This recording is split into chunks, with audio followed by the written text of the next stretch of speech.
Bienvenue sur Mosaïque Cristal. Aujourd'hui, on va aller en immersion dans la ferme des Trois-Vallées à Vitrain. On fait d'abord un tour d'horizon de l'actu du secteur.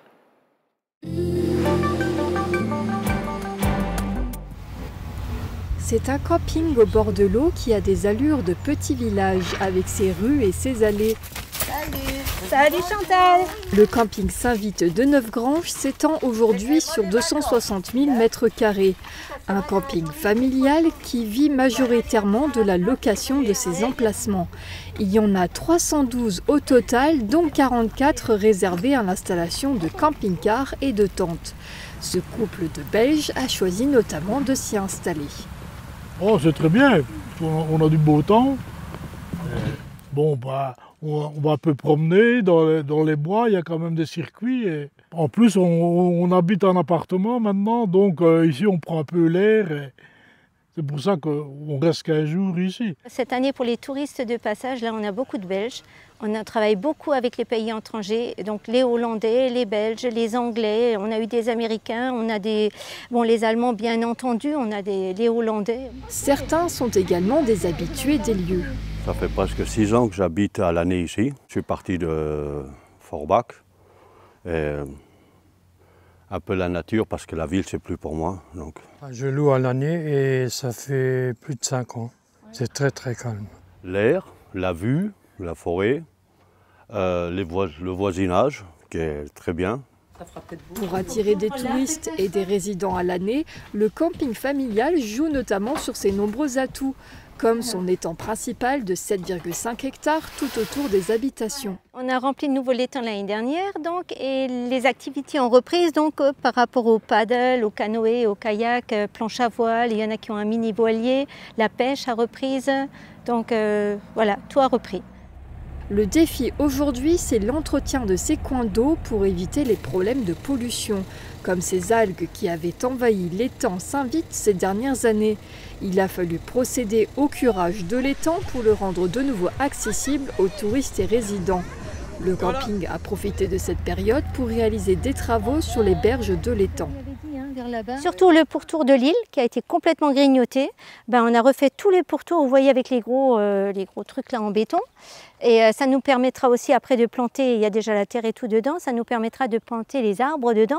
Parce qu'en fin de compte, on va aussi planter des arbres sur l'île, ça va refaire une végétation. Parce qu'avant ça, il y avait les nids pour les canards, les cygnes, etc. Donc une belle végétation qui permettait à la faune aussi de s'épanouir. Un deuxième étang de 3 hectares devrait également voir le jour l'année prochaine. Et donc ça c'est le ruisseau au milieu. On a posé des plots de béton. Mais maintenant, comme il était rempli pendant 1-2 ans, maintenant il faudra de nouveau enlever les ficelles qu'on avait mis. C'était pour que les cormorans ne viennent pas prendre tous les poissons. Alors enlever les ficelles, il va falloir de nouveau nettoyer l'intérieur avec les machines. Et d'autres chantiers sont en cours pour élargir l'offre en hébergement, en particulier sur les mobil-homes. On travaille en famille, on fait tous les travaux pour les gens. Donc ils veulent installer un mobil-home. Et ça, c'est les travaux justement pour les fondations, la mise en place pour un mobil-home. Donc pour la stabilisation, après ça, il y aura le mobil-home qui sera placé dessus. On fera les raccordements tout à l'égout, électricité, eau, etc. Le camping familial envisage également de créer une petite partie de plage pour la baignade. Les travaux devraient débuter l'année prochaine. Guizem, Paolo et Édouard sont saisonniers. Ils ont décidé de consacrer 2 semaines de leurs vacances d'été à un job étudiant. Administration, entretien des espaces verts, nettoyage. Dans la commune de Sarralbe, pas le temps de s'ennuyer. Ça me permet de voir comment le monde du travail fonctionne. Je m'introduis un peu à ce genre de choses avant de me lancer vraiment dans mon métier. Ça me permet déjà, dès le plus jeune âge, de m'habituer au monde du travail et savoir un peu ce que ça fait, se lever le matin, aller travailler, etc. Pour le moment c'est pas mal, ça fait 3 jours que je suis ici, j'en ai encore pour 1 semaine. Et ouais, c'est cool, le personnel est sympa. Et au moins ça fait passer le temps et je travaille un peu cet été, ça fait une première expérience professionnelle, c'est toujours cool. Cette année, 24 jeunes sarralbigeois travaillent au sein des services municipaux. Toutes les 2 semaines, ce sont 6 nouveaux jeunes qui assurent la continuité des services de la commune, une aide cruciale pendant la période estivale. Ça nous permet de leur montrer un petit peu le monde du travail et surtout à nous, ça nous permet de rattraper un peu du retard qu'on a accumulé durant l'année. On est très fleuri, on a beaucoup d'espaces verts. Ça nous paraît important de pouvoir bénéficier de l'apport des jeunes. Ça fait du renfort, ça c'est sûr. Ils sont là pour aider. Ça leur permet aussi de voir un peu le travail que nous on effectue. Au moment de l'été, c'est crucial parce que ça permet de faire des binômes au moment où nos effectifs sont réduits à cause des congés annuels de chacun. Il renforce nos effectifs sur les tâches habituelles de désherbage. Ça peut être aussi de la tonte, un peu de nettoyage des voiries, et puis des travaux ponctuels, des choses qu'on ne fait qu'une fois par an par exemple, et où on a besoin de plus de monde et de renfort à ce moment-là. La commune de Sarralbe embauche des saisonniers depuis plus de 10 ans. Une aide non négligeable pour cette ville d'un peu plus de 4500 habitants.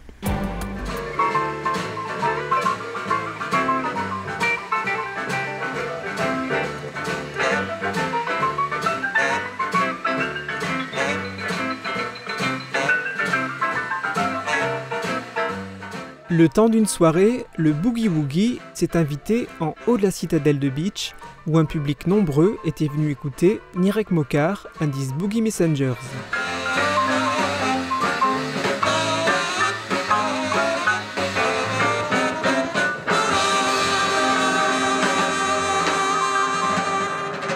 Le jeune musicien âgé de 21 ans a présenté aux spectateurs son univers dans le cadre majestueux de la citadelle. Popularisé par la chanson d'Eddie Mitchell, le Boogie Woogie est un style pianistique issu du blues d'origine afro-américaine.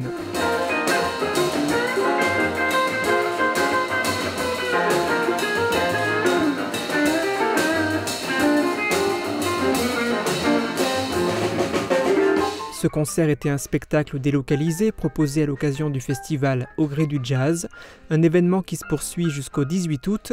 Vous pouvez d'ailleurs découvrir sa programmation sur internet à partir de l'adresse qui s'affiche sur votre écran. A noter ce vendredi soir l'organisation d'un nouveau concert délocalisé à Lemberg avec Lucie, au programme guitare, chant et violoncelle.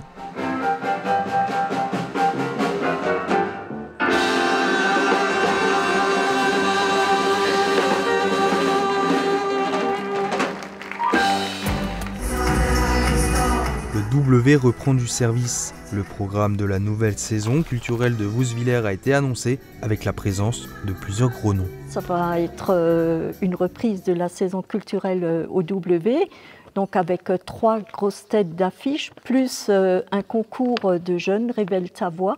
Donc les 3 grands artistes qui ont confirmé, c'est Christophe Willem, qui vient au mois d'octobre. Nous avons Jal, un humoriste très connu qui jusqu'à présent avait toujours faisait salle comble pour ses spectacles, et Julien Libre, donc au mois d'avril.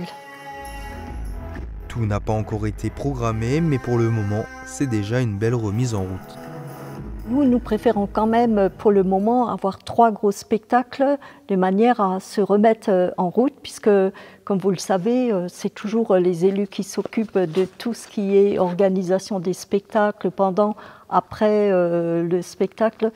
Donc pour nous, c'est finalement une reprise en main de la salle. Après toutes ces années où on a eu des spectacles W, on a quand même des adresses, on a quand même des producteurs qui travaillent avec nous, et c'est comme ça que vous arrivez à voir les artistes. Outre les spectacles plus classiques, un concours de chant aura également lieu le 1er février 2025. Alors c'est Révèle ta voix, donc c'est où on fait appel à des jeunes chanteurs locaux. Ensuite, il y a un jury qui sera présent durant la soirée. Il y aura d'abord un premier tri qui sera fait parmi les jeunes artistes.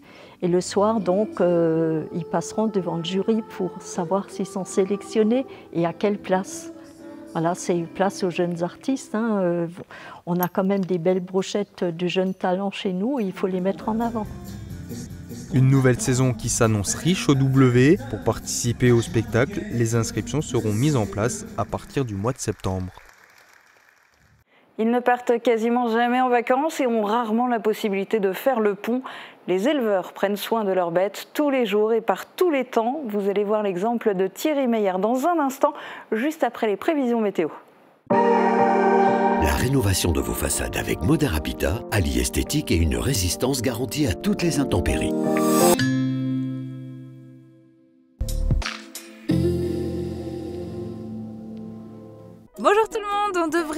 malheureusement retrouver un temps plus perturbé pour ce week-end. L'air se rafraîchit et cela va provoquer des orages dans le courant de l'après-midi qui dureront jusqu'en soirée. Côté température, les minimales iront de 17 à 18 degrés et les maximales de 24 à 25 degrés. Demain, nous fêtons les Hyacinthes et il fera jour de 6h25 à 20h39. Passez tous une belle journée et un excellent week-end.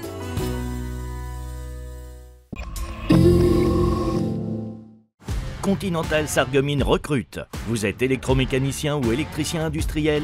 Rejoignez notre équipe au service maintenance pour dépanner, réparer et entretenir des équipements électriques et industriels automatisés. Pour plus d'informations ou pour postuler, déposez votre candidature directement à l'usine ou scannez le QR code suivant.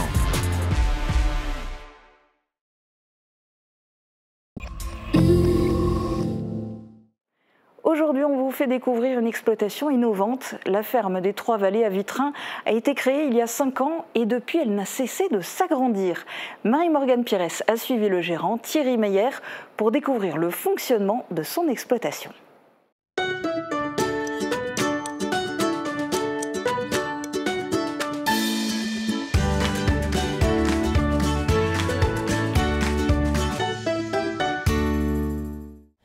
Bonjour à toutes et à tous, je suis ravie de vous retrouver pour cette nouvelle émission en immersion. Aujourd'hui, je vais suivre Thierry Meyer, éleveur et gérant de la ferme des Trois-Vallées à Vitrain. On va découvrir ensemble son quotidien. Depuis 2019, cette ferme est très axée sur l'innovation et le bien-être des animaux. On va découvrir tout ça ensemble.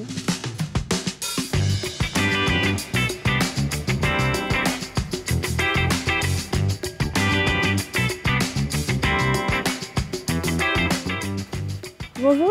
Bonjour à vous, bienvenue à la ferme des Trois-Vallées. Merci beaucoup de nous accueillir ici pour découvrir votre quotidien.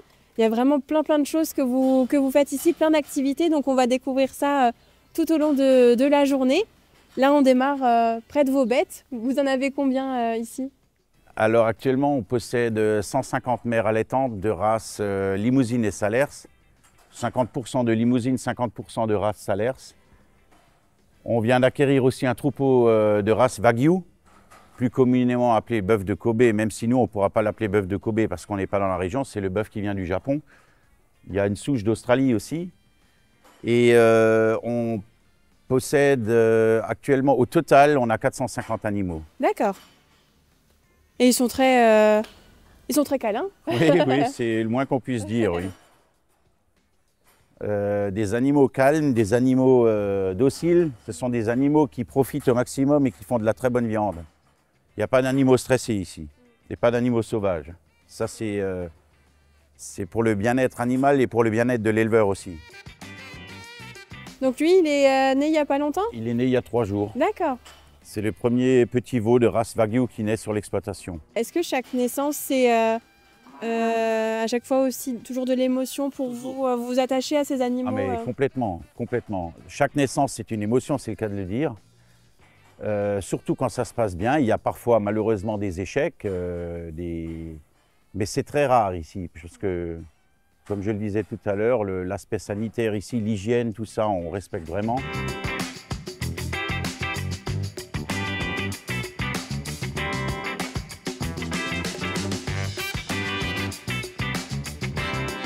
Alors là, je vois un robot assez particulier. Qu'est-ce que c'est?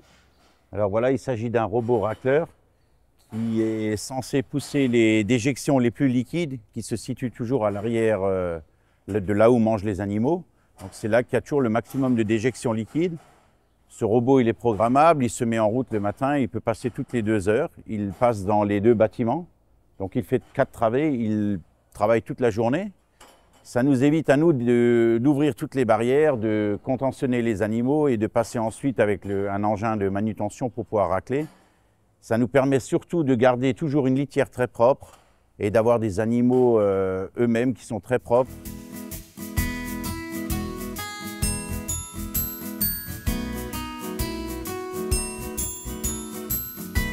Vous aviez de l'expérience avant dans une autre exploitation, mais ici vous êtes parti un peu de zéro finalement. Oui, bon, on a réalisé un rêve de gosse. C'est vrai que on voit beaucoup de choses dans les revues, on prend un peu un mix de chaque exploitation et puis on fait mûrir le projet.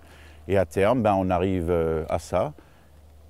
Et encore une fois, on est vraiment très fiers du résultat parce que tout fonctionne très bien. L'aspect sanitaire, on a même poussé le vice à leur installer des haut-parleurs, à mettre de la musique pour que vraiment, enfin la musique adoucit les mœurs, c'est vrai. Les animaux sont moins craintifs, sont habitués aux voix, tout est beaucoup plus posé, tout est beaucoup plus zen.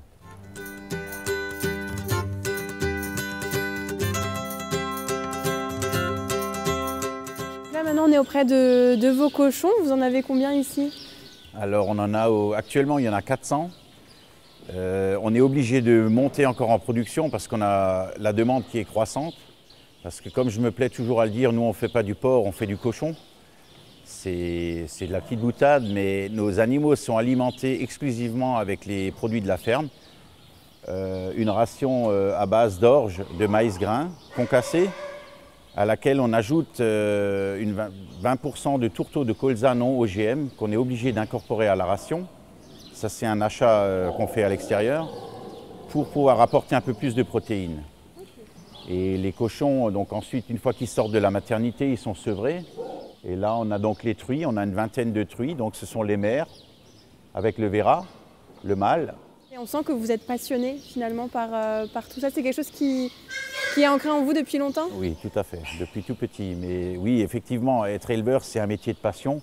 Être agriculteur, c'est un métier de passion parce qu'on a des joies, on a des déceptions. Il faut toujours prendre le meilleur de chaque position, mais oui, il faut être, pour être éleveur, il faut être passionné parce qu'il n'y a pas de jour férié, il n'y a pas de week-end, les animaux demandent des soins au quotidien, il faut toujours être là, il faut toujours anticiper, il faut toujours pouvoir leur apporter les soins dont ils ont besoin, quoi. Les animaux ne nous ont rien demandé, hein, donc on doit être là pour eux.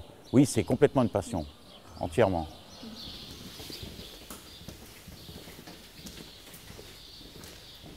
Donc là, on est dans la maternité, c'est ça?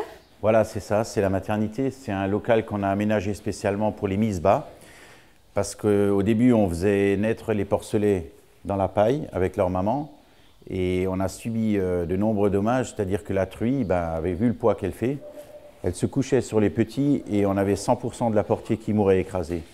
Donc on a réagi, on a acheté ces cases de maternité. Alors ça paraît un peu barbare, mais ce n'est pas du tout le cas. Les truies sont bien calmes, elles sont dans un espace confiné. La température, l'hygrométrie est contrôlée. Et les petits porcelets naissent.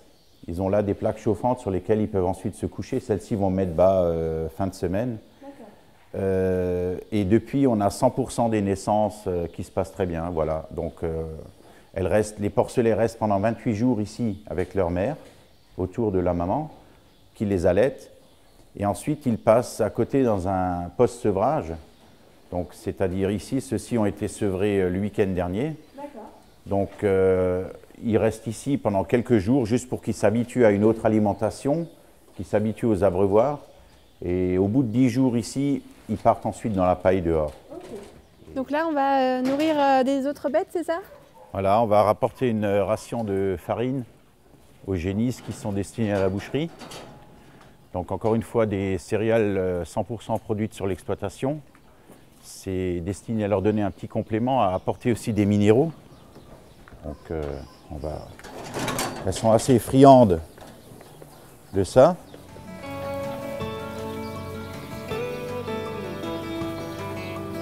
Les ailes aussi à côté? Oui.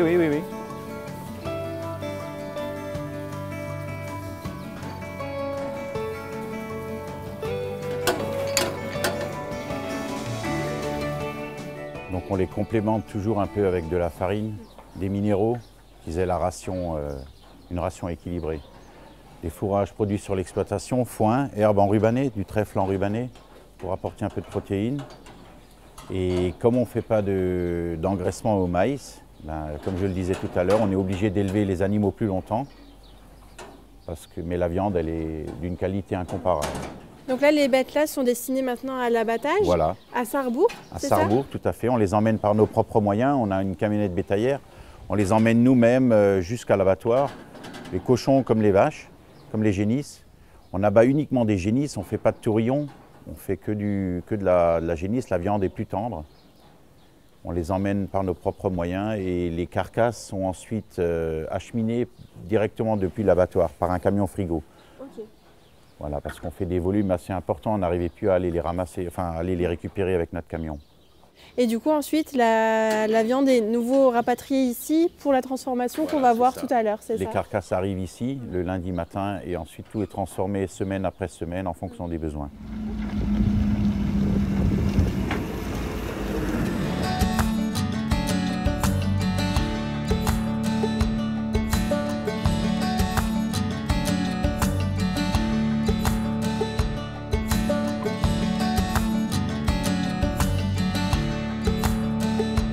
Donc là, ici, on est au labo de transformation maintenant.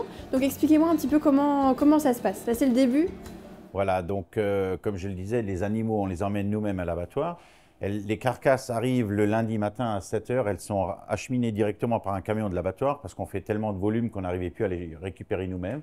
Donc les carcasses arrivent par ici, suivent le rail. Les cochons sont transformés immédiatement le lundi matin.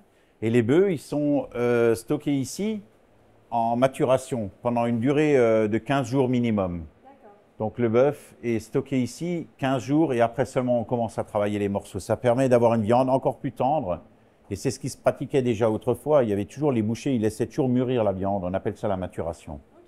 Donc là on arrive dans la partie boucherie, c'est ça avec voilà, les salle de transformation froide. Donc le rail toujours. Ah oui, ça arrive directement ici. Ça arrive jusqu'au-dessus de la table pour éviter la pénibilité. Ils travaillent la viande ici directement. Là, ils sont en pleine production de saucisses blanches. Puis ensuite, ils vont passer au chipolata, merguez, viennoise.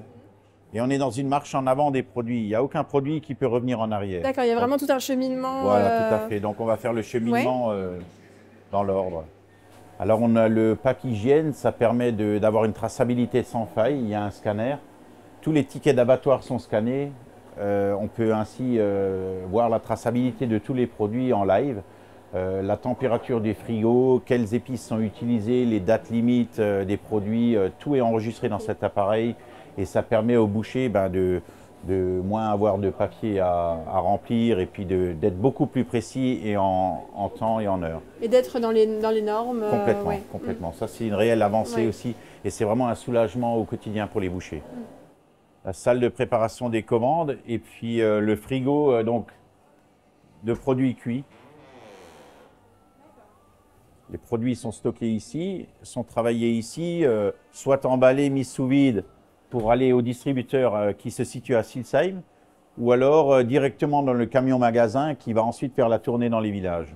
Et vous avez aussi beaucoup de demandes chez les restaurateurs du secteur? On travaille avec beaucoup de restaurateurs, beaucoup de snacks pour la restauration rapide.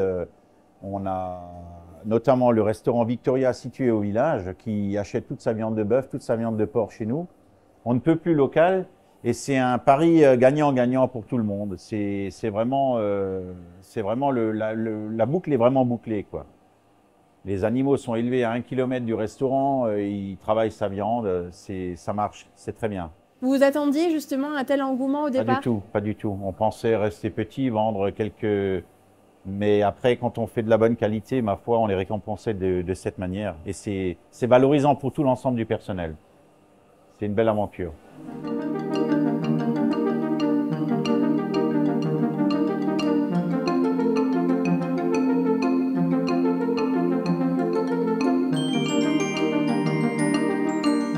Et du coup, au total, combien de personnes travaillent ici? Alors actuellement, on est à 14 personnes, dont 2 apprentis qui sont en 2e année de CAP au lycée agricole de Courcelles-Chaussy. Sur la ferme, on est à 4 et une dizaine de personnes, non, ils sont à 8 personnes au total sur la boucherie, dans ce qui est vente, cuisine, vente directe. Du personnel administratif aussi, une personne qu'on a recrutée pour faire toute la gestion administrative parce que c'est un boulot très prenant. Et vous avez dit que vous avez des apprentis parce que vous avez cette volonté aussi de transmettre finalement? Oui, de transmettre, de faire perdurer le métier, de montrer aussi aux jeunes qu'il y a de l'avenir. Il y a de l'avenir dans la branche et le côté un peu pédagogue nous plaît beaucoup. On aime bien s'occuper de ça et ça prend. Les jeunes, il n'y a pas d'absentéisme, ils aiment ce qu'ils font, donc pour nous, c'est très valorisant.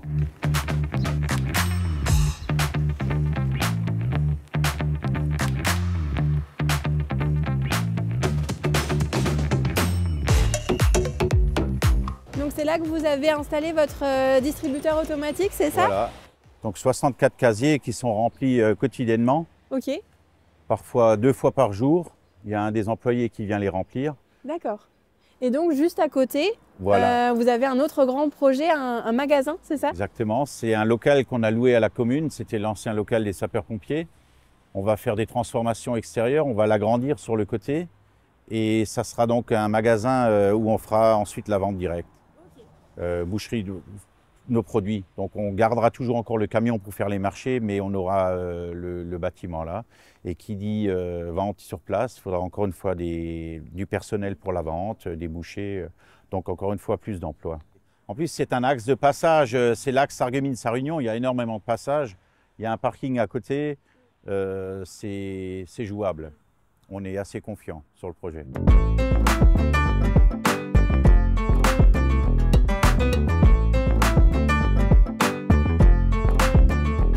Thierry, je voulais aussi qu'on revienne un petit peu sur votre parcours, parce que vous n'avez pas toujours travaillé à la ferme finalement. Non, je travaillais dans une grande entreprise, j'étais à la SNCF depuis l'âge de 17 ans. J'ai travaillé de 1991 jusqu'à 2015. Et ensuite, la passion de l'agriculture. J'avais une petite ferme en double activité, quelques animaux et quelques hectares, qui a grandi par la force des choses. Et je me suis lancé ensuite en 2015 avec un collègue de Silsheim. On a reversé nos fermes, on les a mises en commun. Et on a acheté ensuite l'exploitation ici en 2019. Parce qu'il y avait une opportunité, on était voisins, et ensuite on a créé une activité d'entreprise de travaux agricoles par la suite, avec tout de suite l'embauche d'un salarié. Mais j'ai toujours eu cette passion au fond de moi et puis je ne me voyais pas faire autre chose, quoi. Et aujourd'hui ça grandit de plus en plus, vous l'avez dit plusieurs fois, c'est une fierté pour vous C'est une fierté, voilà, notamment d'avoir créé de l'emploi. De faire perdurer le métier par l'embauche d'apprentis, encore une fois.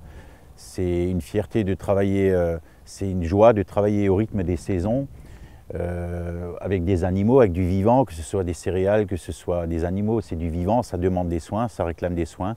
C'est un vrai métier de passion, je ne me verrais plus faire autre chose.